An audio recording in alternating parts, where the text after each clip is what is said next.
Hi everyone, welcome to my channel to a new blog. আমি দেবলীনা, তোমরা দেখছো দেবলীনাস blog. ও sorry, good আফটারনুনটা তো বলতে আমি স্কিপই করে গেলাম। আসলে প্রত্যেক দিন গুড মর্নিং বলে অভ্যেস তো, আর বেলা 12টা যখন বেজে গেছে তাহলে সেখানে গুড মর্নিংটা চলে না, তাই বললাম গুড আফটারনুন। আচ্ছা, তোমরা আগের ব্লগে আমাকে বলেছিলে, আগে একটা মিনি ব্লগ পোস্ট করেছিলাম, সেখানে তোমরা আমাকে বলেছিলে যে দিদি লং ভিডিও পোস্ট করো, লং ভিডিও দেখবো। তো আমার না শর্ট ভিডিও পোস্ট করার প্ল্যান ছিল, লং ভিডিও পোস্ট করার কোনো প্ল্যান ছিল না, তাই তোমাদের ডিম্যান্ডে নিয়ে চলে এলাম একটা লং ভিডিও। আচ্ছা, এবার বলি, দিনটা ছিল কৌশিকী অমাবস্যা, 2 তারিখ সোমবার।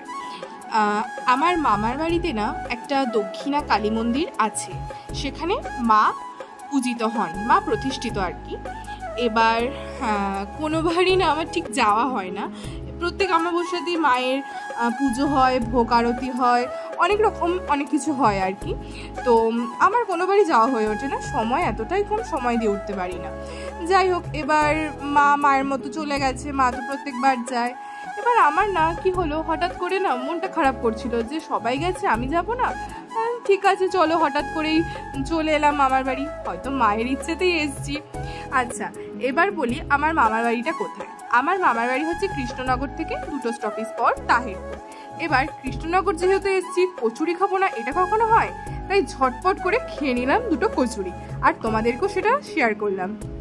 এবার চলে এলাম মামার বাড়ি। এই যে দেখো, এটা হচ্ছে আমার মামার বাড়ি কালী মন্দির। ঢুকতেই একদম মায়ের মুখ দর্শন করে আমরা ঢুকি, আর কোথাও যাওয়ার আগেও মাকে প্রণাম করেই যাই। আচ্ছা, এই যে আমার মা একদম ওয়েলকাম করার জন্য গেটেই দাঁড়িয়েছিল। তো মা আমাকে হাই করছে, আর ওই যে ওদিকে আমার মামি কি যেন একটা বলছিল, আমি ঠিক ভালো মতো শুনতে পাইনি, বুঝতে পারছিলাম না।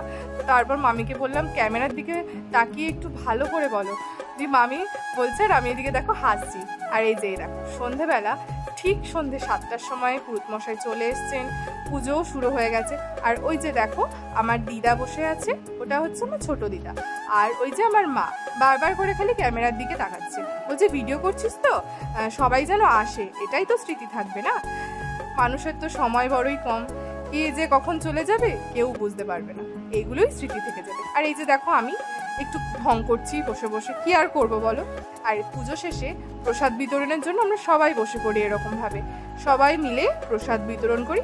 অনেকজন আসে জানো তো প্রসাদ নেওয়ার জন্য।